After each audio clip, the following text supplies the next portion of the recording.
Welcome back to Everything Marketplaces, where we talk with marketplace founders and leaders as guests from some of today's top marketplaces. So this is episode 34, and I'm super excited to welcome on Brian Nichols, who was early on at Lyft, Blackbird, and has some really great operator experience when it comes to marketplaces. He's also a prominent angel investor that started the Lyft alumni syndicate called Uplyft, and recently announced that he's joined Hustle Fund, where he's now investing in early stage marketplace startups. So Brian, welcome to the group chat, and it's great to have you join us here as a guest today.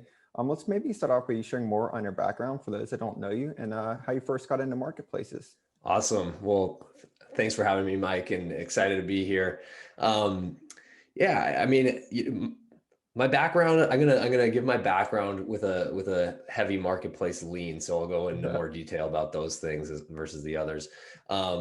So my background: grew up in the Bay Area, went to USC, got my master's from USC, and right out of college started a company, actually two at the same time.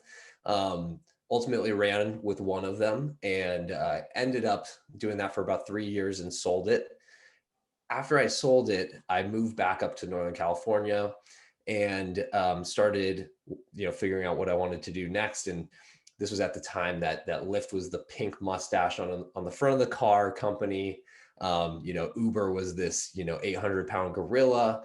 And I talked to Facebook, Twilio, and Lyft. Those were kind of the three choices I had, and I chose Lyft. And the reason I chose Lyft was it just aligned with what I was passionate about at the time.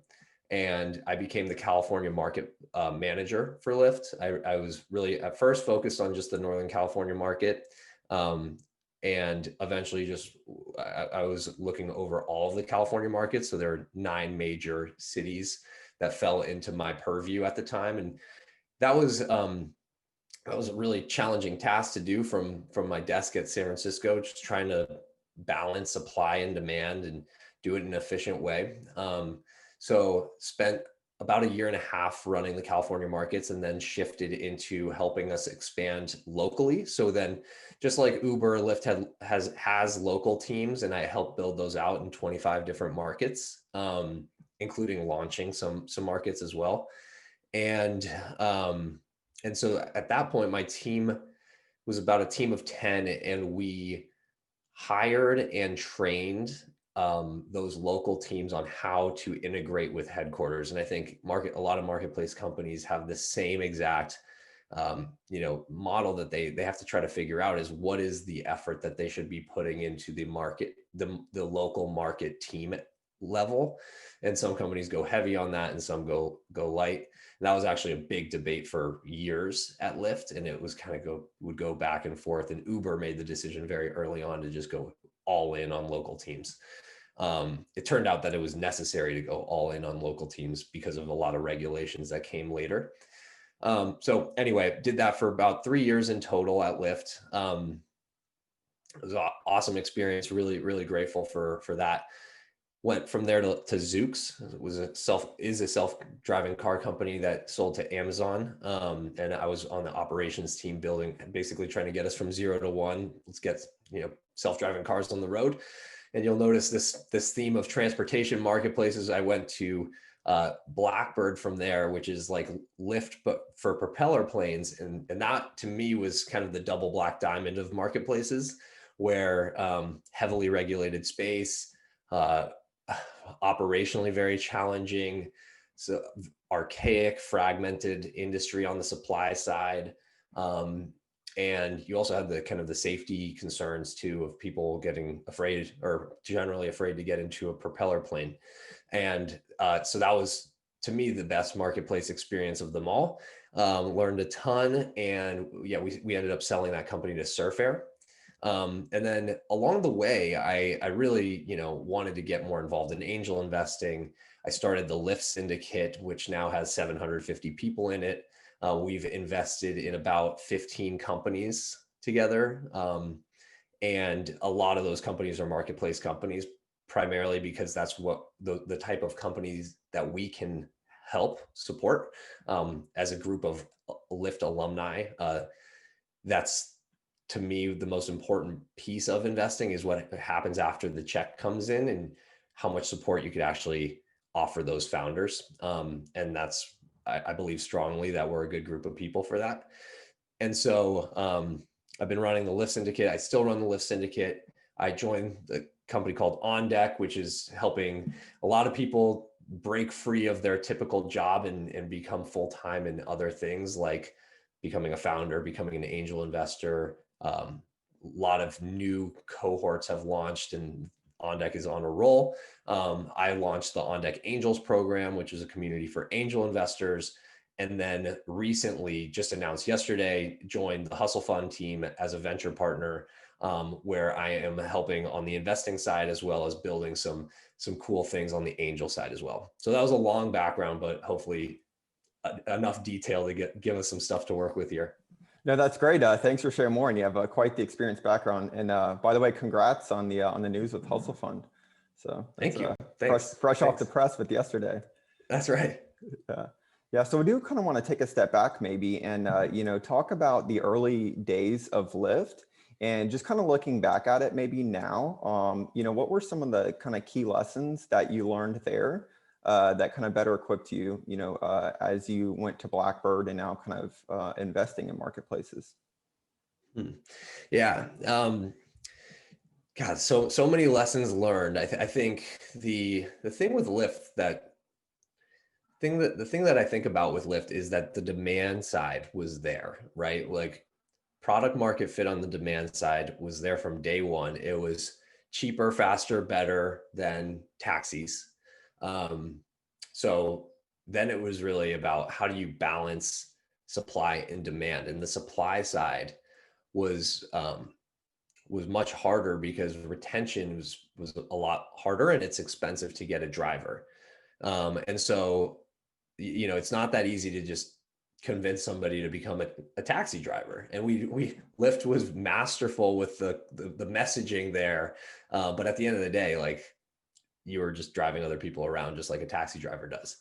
And so that's where I learned, I think I highly over index on supply when I evaluate marketplaces. That was a lesson that I learned, is how easy is it for you to get and keep supply on your platform. I think that's something that, we had a really hard time with at Blackbird. And ultimately, I think Blackbird would have been much more successful had we had an easier time getting supply. And that was the big issue there, was on the regulatory side. Yeah, I mean, lessons, there's a lot of lessons that I can share, I guess. Is there anything in particular that I should angle towards? Yeah, maybe I think something good to speak about would be launching in new markets and how you guys kind of approach that maybe. Great. Yeah, we did a lot of that. Yeah, my team helped with launching New Orleans, Las Vegas, and then a number of smaller local markets. Yeah, I think at the end of the day, every marketplace has to come up with a playbook that works. And you do that, I think it probably takes a couple markets and you get 90% of the way there and you can fine tune. But again, so that was all about bootstrapping supply. And we were pretty clever, I think, in the way we did that. It was very much a kind of it set the right culture from day one, which was super important for Lyft to survive against Uber, which was 5x more funded every step of the way, which was, we built a community. And I think building a community inside a marketplace, especially on the supply side of a marketplace, is a great way for a better experience for the end customer and for retention for those drivers. And I mean, even still, we struggled with supply, but some of the loyal Lyft drivers, probably have been driving now for 7+ years full time, and that's because they've just fell in love with the company and the mission. And so, doing that as we launched markets and building a community and connecting the people to each other, so they had this kind of shared mission together. People, I think, made lifelong friends doing that, and so that's one of the things. Is on the supply side, we also did a really good job with networking within those local communities, figuring out who are the influential people there that we needed to have on our side, because Lyft, it's kind of hard to remember, but Lyft was also heavily regulated in the early days. And we needed to have the support of the local community. And so we did a lot in that regard. And then ultimately finding those key local figures to become the general manager of those markets was kind of the next step. And that's where things got much deeper within those, and we kind of could cement our place within those local markets by having the right leader at the top, and then building around them. And so I think we figured out a playbook that worked for us, and I think it is a big decision at the end of the day, because it's a very expensive decision if, as a marketplace, you think that's the right move to build locally. But in our case, it was the right decision. Awesome. Thanks for sharing more on that. So you definitely like the challenges with transportation and regulated markets. So kind of speaking on that, I definitely want to jump into to Blackbird so we can talk about that for a little bit. So could you maybe share a little bit about, at maybe what stage you kind of joined, and, a little bit more about it as a marketplace? Yeah, that's a great question. So going back to Lyft, I was employed around 250 or 300 at Lyft. At Blackbird, I was like number 5, and we had raised like $1.5 million, and it was a tiny team, but the CEO was really compelling in the vision that he had for, how this could really change how people get around. And yeah, the stage was probably more similar to what a lot of the folks on the call are going through right now. And I think some of the key lessons there that I think we did well, we moved insanely fast. It was, I remember the CEO asked me, we need to launch this new product. It's kind of like a Lyft line, but for propeller planes. And I was like, so what's the timeline? And he was like, how about 10 days? And I was like, wow. Really? We just came up with this idea, and we need to do a ton on both sides to launch it. But that was the kind of the horizons that we were working with. And I mean, it was an absolute grind. Like, we worked so hard. And when you don't have the resources in those early days, it's got to be a roll up the sleeves and just hustle sort of thing. And something that I think we did pretty well. The thing that stopped us the most, though, was on the regulatory side. And that's, as an investor, something I'm super cautious of, is we could not get supply on our platform at a price point that would ultimately work. So it all kind of has to fit together, where so for example, we could have gotten supply onto the platform without the regulation. The regulation made it more expensive. By making it more expensive, the product market fit on the demand side is gone, because the product market fit was found when the price point dropped to a more palatable level, where people who historically couldn't fly in a propeller plane because it's only reserved for the elite, couldn't afford it anymore. But when they could afford it, and it was $150 to fly from San Francisco to Tahoe for a weekend, that's really interesting. But when it's $500 for a one-way flight, that's not as interesting. And so the regulation was the bottleneck there. And we did all kinds of innovation within our app. We hired really well-connected and experienced FAA attorneys and leaders who were on our side to try to convince the FAA that this new approach that we had come up with, which was definitely in a gray area, we try to get them to get on board with it, and it ultimately they didn't, and that just made it the whole kind of thing collapses when you don't have that sort of backing. Yeah.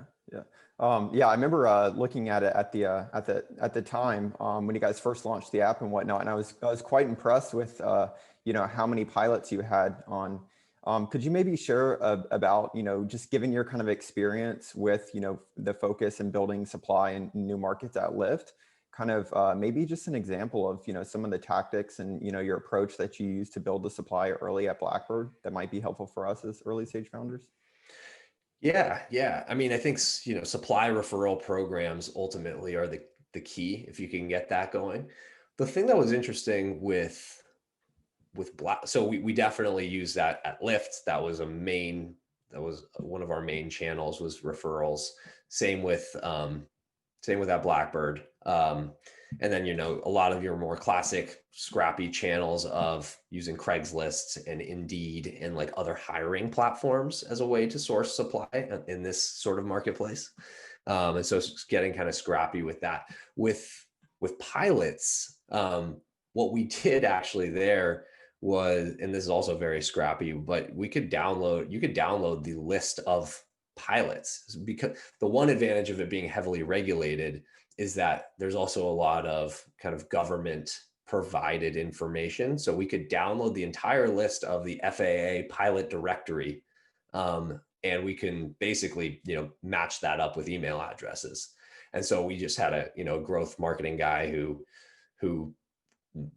just kind of nurtured that list. And the thing there was, pilots thought it was super compelling, but they also were like, you're a pilot. Pilots are by the book. They follow the rules to the letter of the code.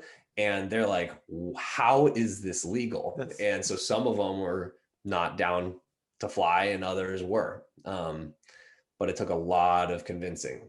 So yeah, definitely. That was the first thing that came to mind for me. And definitely I know the AOPA list for the Pilots Association. I get quite a few emails about that still. So not exactly. from Blackbird, but anyone that can access that. Right. And I think that's, for founders on the call, I think that's you got to get creative with where you source your supply. And there's a lot of existing stuff out there that you can potentially pull down from, and do, if you're able to create supply in a cost efficient way, and you have interest on the demand side, then you can really start to get the flywheel to turn. And then could you maybe share a little bit more about, that now that you kind of mentioned the flywheel on the demand side of that, maybe some ways that you jump started that at Blackbird? Yeah, let's see. So, I mean, I think it's one of those things where when you find, like with product market fit in general, when you find those super fans, things kind of start to take off on their own. And that happened with Lyft too. And so what led to that product market fit for us was simply the right price. When we had a low enough price point, that made our service incredibly attractive, and we didn't really have to do much marketing. We really didn't. At the end of the day, the problem there was that the unit economics were not sustainable. And I think that, I mean, from a tactical perspective, some of the things that we did at Lyft that worked, we talked about doing at Blackbird, and at the end of the day, it all came back to just supply. Like, if we could just get the supply to be cheap enough, then we don't need to worry about the demand. And for Lyft, I mean, all kind of the classic playbook that was being used at the time, which I think still probably is used in new markets, which is, get down and dirty and have people standing on busy sidewalks handing out referral cards.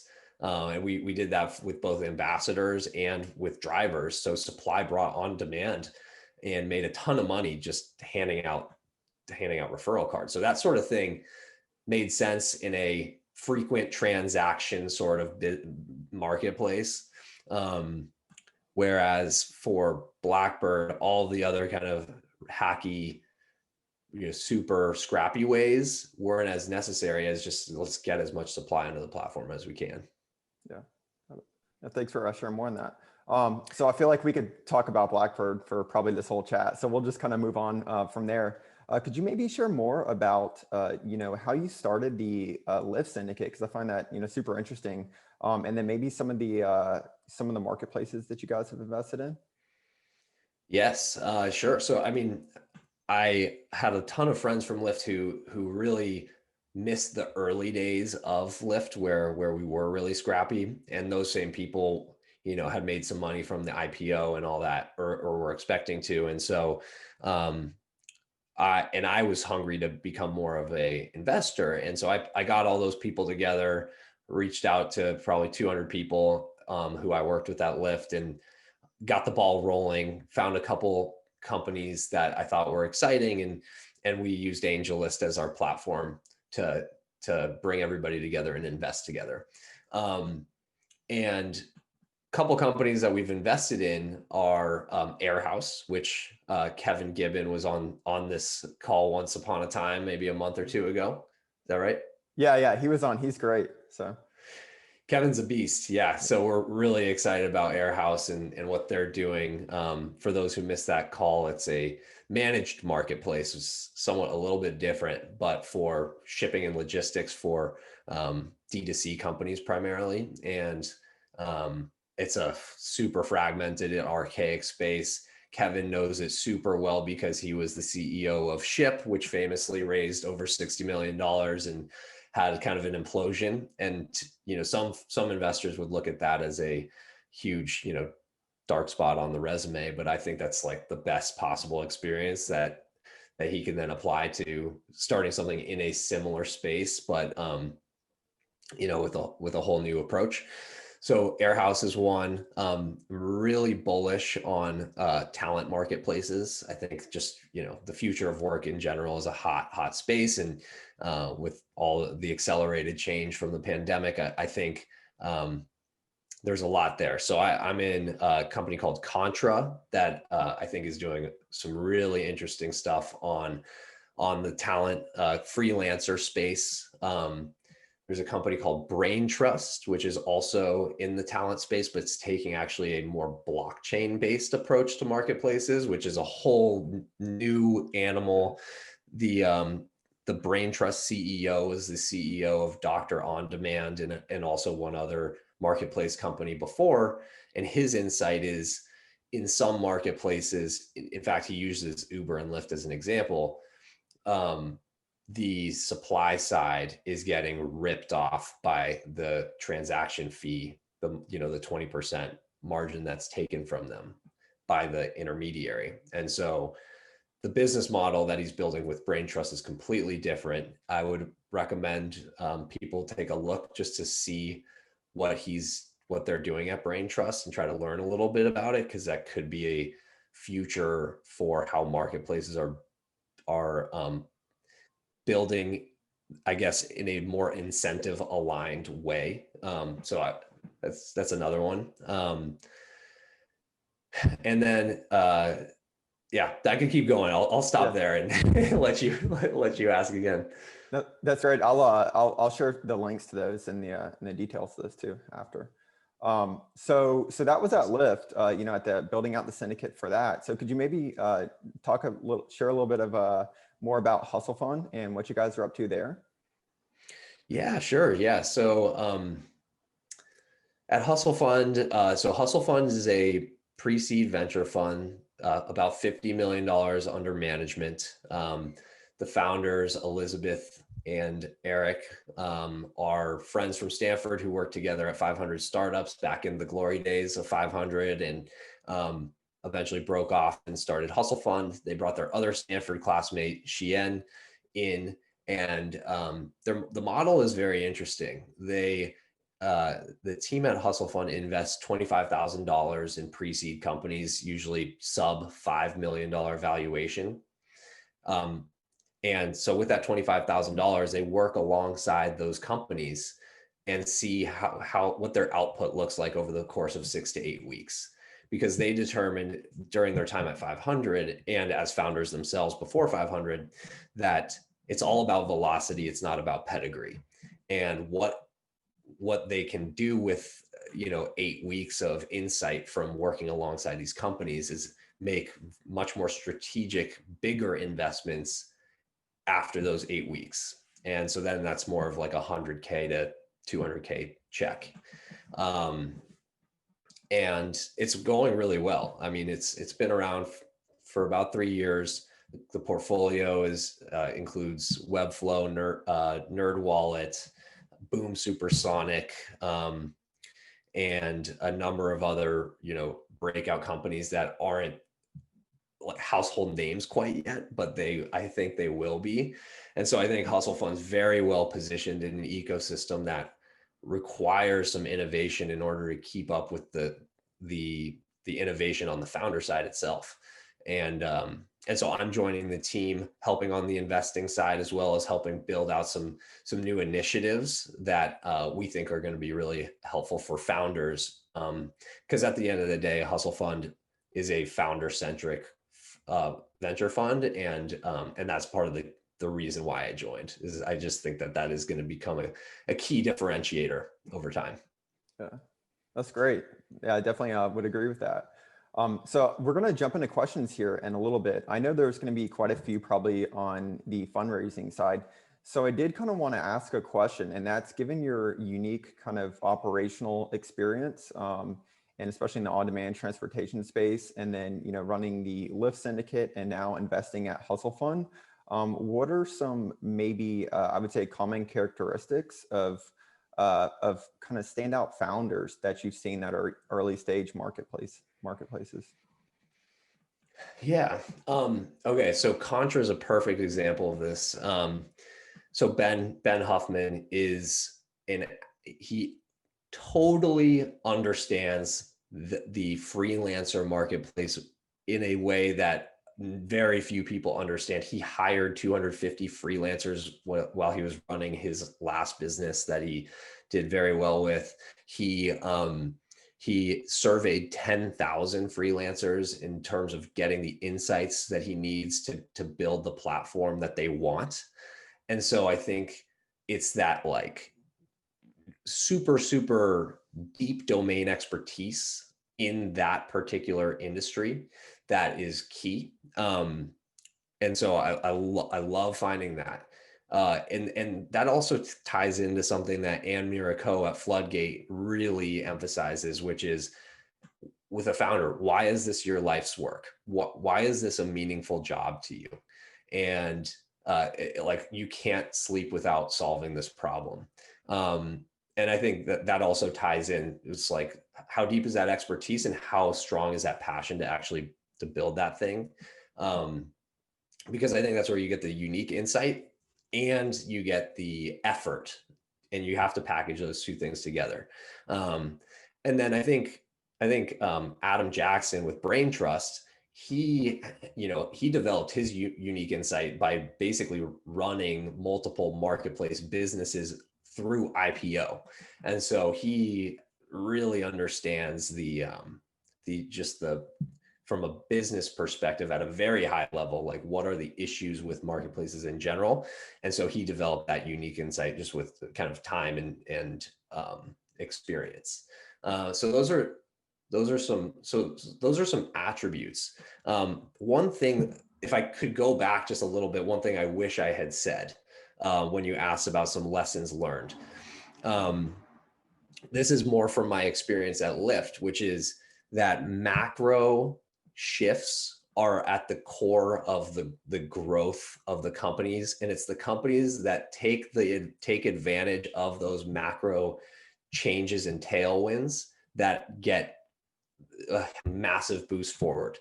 A perfect example of this, there's a number of examples of this actually for Lyft, and I'll touch on a couple.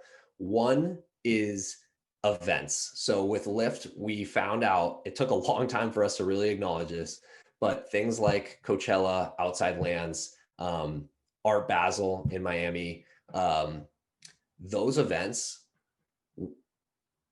basically grew the market more in a weekend than 3 months prior. And the only reason we were able to capitalize on the growth was through supply acquisition and retention, because the demand was going to be there. And so it's free demand. So can you capitalize on the the free demand by meeting it with a ton of supply. And usually you usually have to give that a little jump start to begin with. And then the delete Uber thing was another macro shift that basically happened in, I think, February of 2017.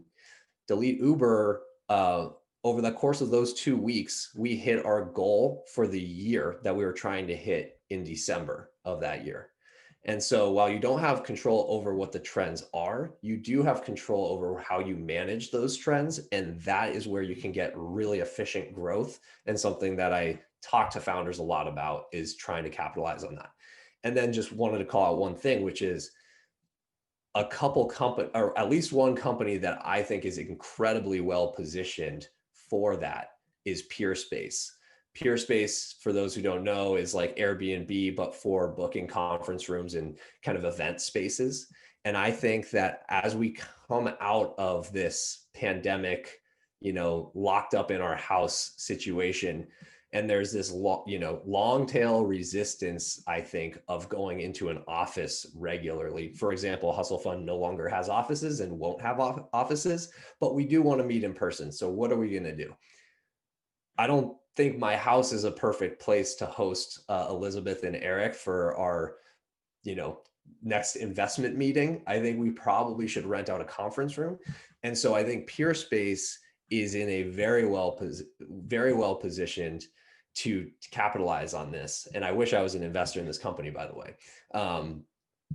But basically on the other side of this, so what I would say to founders of Peerspace is get your supply ready. Try to get them, put them in a patient place, because this might take a little bit, but by the time kind of the shackles are off, I think Peerspace and companies in that world are very well positioned as a marketplace. Awesome. Yeah, actually, Matt's in the group, so the founder. Well, nice. Well, I didn't know that. Hopefully, we'll see we'll catch some of that with studio time too. The pent up demand. So there you go. Yeah. So before, by the way, if you have any questions, just put them in the chat if you don't mind, so that way we can call on you. And then Levi, I'll call on you here in a second. So Brian, before we jump into the questions from the group, is there anything in specific, that might be helpful for us as early stage marketplace founders that you'd like to share? Yeah. So a couple things.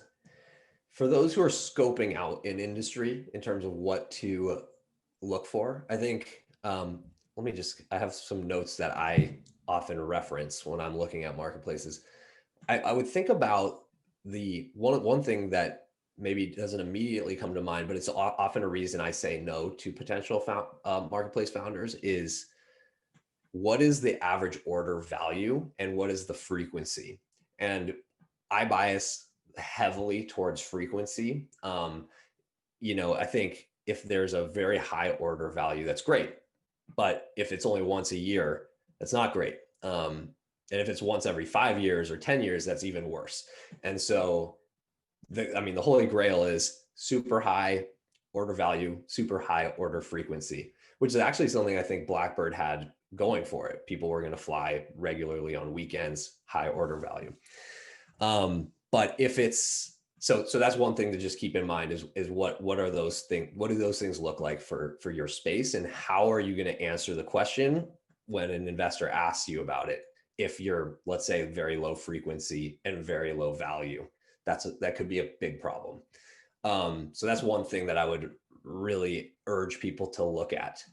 The other is why are you necessary, right? Is the marketplace something that people will need to come back to in order to continue to use that service? And so, for example, HomeJoy was a marketplace for housekeepers to clean houses. Nobody would stay on the platform because once they met a good housekeeper, they would just talk to them and say, what's your phone number? I'll call you next time we need you. And then I'll just pay you cash, and everybody wins, and the marketplace doesn't get their 20% take. So that doesn't work. So people need to have a reason to stay. I think a lot of these probably marketplace founders already know, but those are some things that I index heavily on. That's great. Thanks for sharing that. So it's good to keep hearing it reinforced too. Okay, good. Well, Yeah. nothing new here. No. Cool. So we're gonna jump into the group questions here. So hey, Andres, did you want to come on? Awesome. Yeah, thanks, Mike. Hey, Brian, thank you so much for the tips and the insight. I think I've learned a lot. So just to contextualize a bit the questions, I'm a co-founder in Famosos. We are a marketplace similar to Cameo for the Latin American space. So my question, I want to take you back to the Lyft days. You know, we're fighting this 800-pound gorilla, like you mentioned. And I think you hit on a point that's very important that we're trying to work on. And I would love if you can give me more insight into it, is how we can build community on the supply side. We're trying to do things there, you know, but what are some specific things we can do to empower that community and make them more loyal to our marketplace? That's a great question. I guess question back to you is, what is their incentive for staying loyal to you as a marketplace? If Cameo comes knocking, like what is the incentive for them to stay? Absolutely. So how we see it is the celebrities that are on both platforms are promoting the one that's generating more income for them. Right. You know? Yep. So it's how we can increase that income, you know, but also initially once we start is how they feel empowered by that community to go support us before supporting another platform, you know? Great. Yeah, no, totally. So there's like the altruistic answer, and then there's the kind of gamification answer. So the altruistic answer is find a way to get your supply side to get to know each other and like each other, and you could use digital tools out there like icebreaker.video, which is one that I love, as a way for them to just to know each other and know that the other exists. Other community building platforms, which I think Mike does a great job of, in terms of making sure that there's a human connection. And then with Lyft and Uber, we had the ultimate battle there, right? Because we were the underfunded, and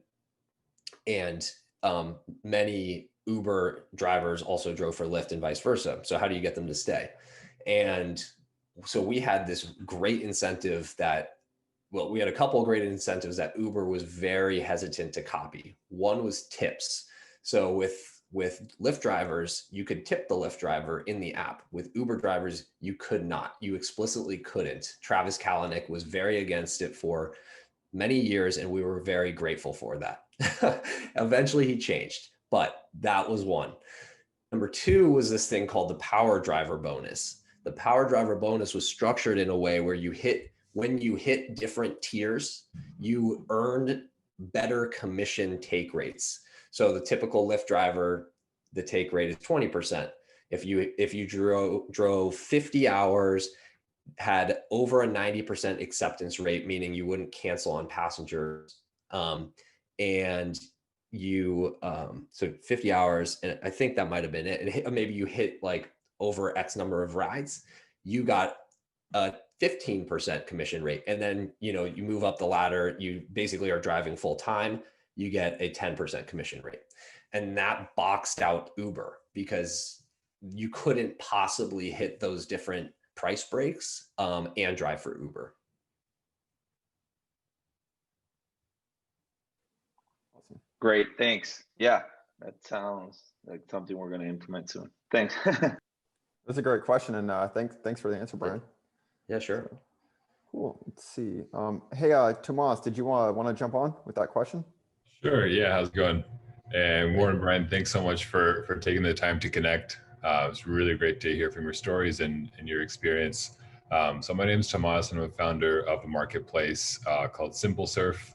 What we do is build a network of surfboard storage lockers to enable the world's largest, or growing to be the largest quiver of shared boards. And one question that I had was that we've had, we recently had on this series a conversation with Fabrice from FJ Labs. So seed stage fund that has a really strong focus on quantitative metrics as a driver for potential investment. So my question is, as a pre-seed fund, how do you guys think about quantitative versus qualitative factors in investment decisions? And then the follow-up is focusing on that quantitative side. What sort of traction metrics or milestones do you generally kind of like rule of thumb keep in place for marketplaces specifically? Yeah. Okay. Cool. I'm a surfer, so maybe Right on, maybe man. that. Yeah. So I'm here for that. I think the pre-seed quantitative side is that's a joke, right? Like there's just not enough information to accurately get to weigh a decision on the quantified side. So very low priority. What we do look for in terms of quantification is the speed at which you are iterating and growing. And so over that course of 8 weeks, for example, for product heavy teams, like how many times have they shipped? What are the product enhancements that have, come along in that short period of time? Or more generally, hustle for you. How many new surfboard lockers have you gotten each week over the past 8 weeks? And has that number grown substantially? Has any churned? Now I'm going into the metric side, but at the end of the day, what I'm trying to say for pre-seed is it's all about velocity, not about metrics to date. On the when it comes a little later stage, when we're looking at seed and those metrics, I think your typical supply demand marketplace metrics apply in general for all of them, which is supply activation, supply retention, demand activation, demand retention, your high level metrics, whatever is your key metric, like number of boards rented per week or per, whatever date. Is that just a question for you? Like, is that the metric? What is the frequency piece? Okay. Yeah, definitely. So it's like number of boards rented per week. Mm-hmm. And so, yeah, I mean, that would be highest level. Like, how is that going? And are there tons of people who are doing it? What's the, I would also want to know a little bit of the qualitative side. Like, what's the use case? Is it, as a surfer, I think I would get it, which is I'm flying to Costa Rica. I don't want to fly with my board. There's a great board there that's probably better than the one that I have in my garage anyway. I'm just going to rent it there. But I guess I would also want to hear from some loyal users of like, are they, and then back to the frequency piece, are they doing this a lot? Because that would be my concern with your marketplace is there enough activity on this platform? And is the order value high enough for this to be a venture-backed business? It could be a great bootstrapped business, which is a better business. For most founders, that's a better business to run anyway. So maybe it's just not a venture backable business. I don't know. I would love to, see more from everybody on this call, what they're building and if there's a fit, but that would be my one question to you is about the frequency there. Got it. Yep. That's a really good point. Cool. And if you're open to it, I'd love to follow up afterwards just to pick your brain more specifically about like how you would think about this as a surfer. Yeah, sounds good. Awesome. Thanks, Tomas. Thanks, Brian. Hey, Brian, so on that note, that did kind of bring up a question that I wanted to ask you. I'll jump in here myself. And that is, with updating investors on the, on shipping new updates, on maybe some kind of other traction and kind of signaling, say for instance on, social growth and whatnot and building community. What are some good ways as a founder that might be looking to kind of say approach you or, have a conversation with you in the earliest stages that I could update you? Well, do you do regular investor updates or do you do regular investor updates? Oh, do I? Me not personally. I was just using more of an example. Got it. So for any founder who's doing investor updates, Some of my founders send weekly updates. Some do monthly, some do quarterly. My strong suggestion would be to send updates regularly. At the end of the day, investors want to hear how you're doing, and if you're doing really well, they want to hear that. If you're not doing really well, they really want to hear that, because they can maybe help you, and that's the job. And one thing that I like to tell people, part of why I love investing in early stage startups, specifically really early stage startups, is I can actually potentially influence the outcome of my investment. And so, for example, when you look at, investing on Robinhood or sports betting, you put your money in the machine and you just hope that the outcome is in your favor. With angel investing in particular, you actually can influence the outcome of the game. And wouldn't that be nice if, you bet on your team and you actually could influence the outcome of the game? You can't, but you can here. And so that's motivation for me. And I often remind myself of this is my unfair advantage as an investor, because I'm putting my money into this company and I have the opportunity to make sure that that money goes up, not down. And the incentives are aligned. And so I highly recommend for people who are considering sending investor updates, maybe they're hesitant, they don't want to be annoying, wait for somebody to ask to be removed from the investor update list. I don't think they'll ask for that either. So that's just a recommendation. Awesome. That's super helpful. So cool. Let's see. Hey, Levi, did you want to come on? Hey guys, Brian, happy 2021. Yeah, thanks for carving out some time here to chat with us.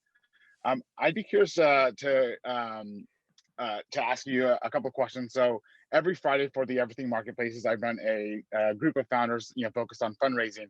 And so I think your involvement both in, the Hustle Fund, which is essentially like, they're at the earliest stage, right? Like most likely pre-revenue, pre-product. And then, looking at kind of like the funding landscape there, where you've got folks like FJ Labs, that were talked about a little earlier today, where they're on record very publicly saying like, hey, you know what? Typically we invest in the seed and above, and when we don't typically tend to sort of lead rounds, right? So normally we're sort of a value add, very like NFX, like network effects driven investment firm. I'd be curious to get your thoughts, especially on the syndicate side as well, even the Hustle one, of when a founder should be approaching you. Is it like once they've identified the lead, or and of course I know like there's going to be two sides of it here with Hustle Fund and also the Lyft syndicate. Thanks. Yeah. Great question. And I could actually, I have a doc that I put together, because that is kind of finding that sweet spot is critical for all types of investors, but including syndicate leads like me. And this is not really just how I view it. This is how syndicate leads in general view it, which is after you find a lead, after you've gotten some strong signal in the market that this is a venture backable business, that's when you should approach a syndicate lead. You can approach us sooner if you want to build the relationship, and that's totally fine and great. But at the end of the day, the decision to invest will have to come after a lead is found. Pre-seed deal, and so the reason for this, by the way, is that LPs in a syndicate on AngelList, as a specific example, they're not going to have the chance to meet with you guys. And so as a result, they're basing all of their investment decision on the memo that we write up, your deck that you share, and then us. And so us, and then the signal again. So the signal is first round capital investing in this company. If so, that syndicate will fill up in an hour, and $100,000 or $80,000 is the minimum investment allowed on the platform as a group. And so everyone can write, potentially $1,000 into that syndicate, but as a group, we invest minimum of $80,000 into that company. And so it's very important to hit that $80,000. And it's very likely that without any signal that you're not going to be able to hit that $80,000. And so that's kind of the reason. Happy to share my doc with everybody so that they, understand what I look for. Awesome. Yeah. Thanks, Brian. Yeah, I think that's super, online of what I've been sharing with other founders of like super similar, right? Where it's like, you typically do need that signal when it comes to syndicate, because it helps sort of build momentum and just make a case. And like you said, if you're able to bring sort of that high signal variable in there, then the likelihood of closing that, minimum threshold is, much more likely to happen. Thanks for that. That's right. Yeah, that's right. Maybe Levi, maybe we can get Brian a quick commit to join the founders fundraising meeting sometime. Yeah, Brian, yeah, absolutely. So we've got folks that are either raising a pre-seed or have raised like, well over $1 million plus that, join. Again, it typically happens every Friday. So, maybe when the bandwidth and everything, it makes sense. Obviously, with the new launch of Puzzle Fund, I know you're quite busy. So we can, punt that till February or March. Would love to have you. Thanks. Just, divulge some insider secrets. Let's do it. I'm happy to. Yeah. Awesome. Cool. Awesome. Thanks, Sam. Hey, Patty, did you want to come on? Yeah. Hi. Hi, Brian. Thanks so much for your comments. There's a lot of things that resonated, as I'm in a regulatory market as well, but I'm finding the lesser of the regulatory barrier path. I'm in a marketplace for pharmacies to buy drugs from wholesalers cheaper and faster. I've been in the industry for a long time, so I know the path to kind of avoid all the regulations. So one of the things, if you know anything about the ecosystem, is old and inefficient. So we're really disrupting this space. And because of my experience, we've brought along a lot of our on both sides along the journey of developing our product. We launched our first version of the pilot in September, and we're launching our product in April. However, they're all eager to start using it. And to be honest, the market is much more ripe for disruption than we anticipated, which is great. Do you have any advice on how to engage customers on both sides in the interim until you launch your product? And so we have to wait till April for this? Yes. Okay. Wow. This is great science. I'm excited for you. Sounds like you might have found something there. And in terms of, I like your approach of getting ahead of it. And so it sounds like you on the supply side, there's a lot of excitement, and on the demand side, there's a lot of excitement.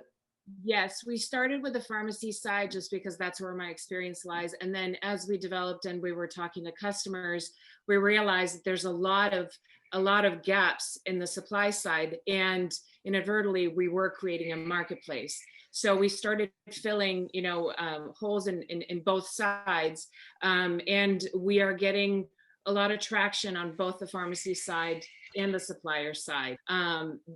Lots of return calls. It's great because there's 3 co-founders.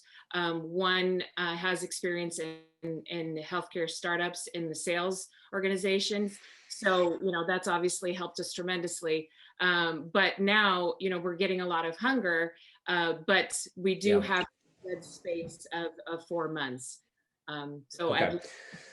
So cool. Yeah. So the market polls there, great sign. I think just back up all the way to the Lyft, what I was doing at Lyft. When I joined Lyft, it was just after Lyft had shifted from being a donation-based platform. People probably don't even remember this, but Lyft drivers were relying on just donations from passengers. There was no actual fee that they were charging you. You didn't have to pay. It was just a recommended donation amount based on the total trip time.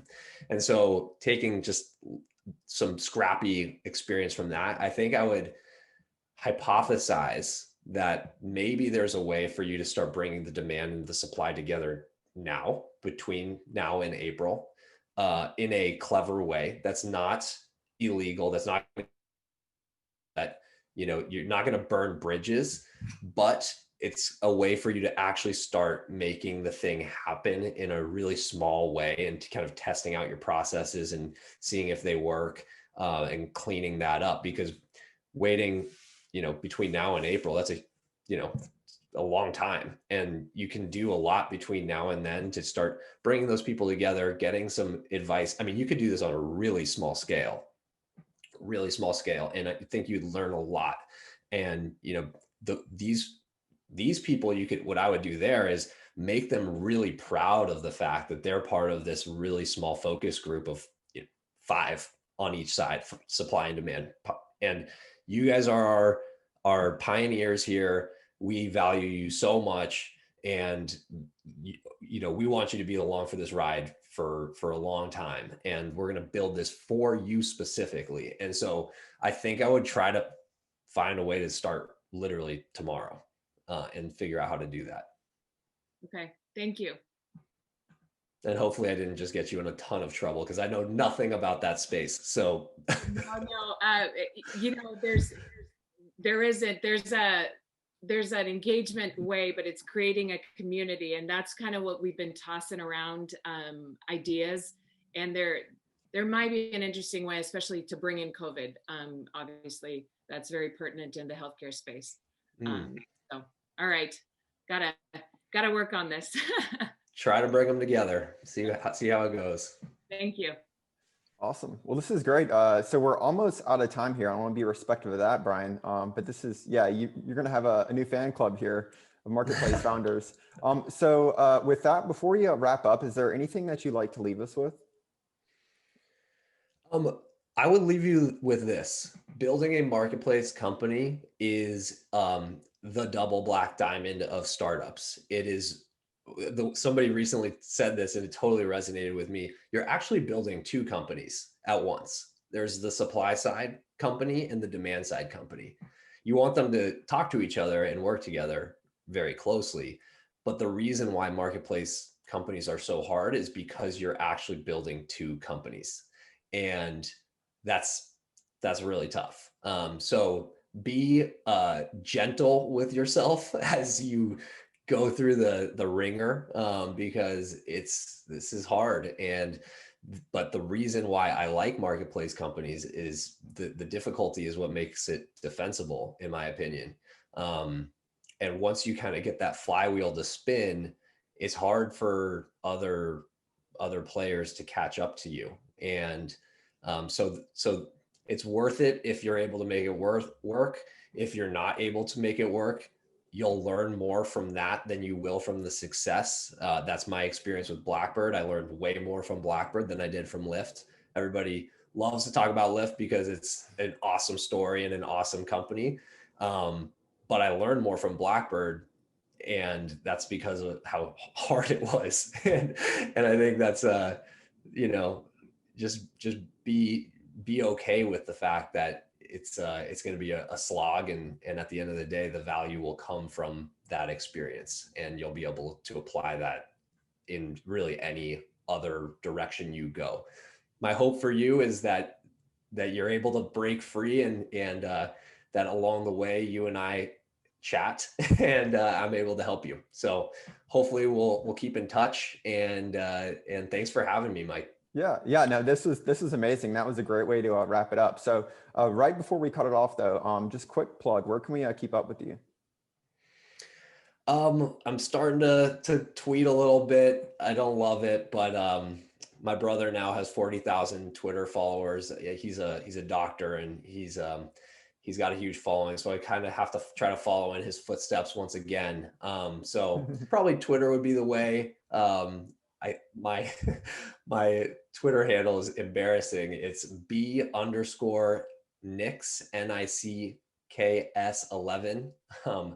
That's it. And then, you know, I would love to connect with folks on there, and then feel free to email me, Brian at hustlefundvc.com. Yeah, I would love to, send out more information about what it looks like to work with both Hustle Fund and with the Lyft Syndicate, if that's interesting to people. Perfect. Yeah, I'll include links in the description to this, or details to this post too. So thanks again, Brian. This was a really awesome chat. I know we all enjoyed it, and congrats on the news with Hustle Fund, by the way. So thanks everybody for calling in. Hopefully that was helpful, and if not, I'm sorry. Oh no, it was great. No, I love it. So we could keep going forever, but we won't. So awesome. All right. Take care, everybody. Thanks, everyone.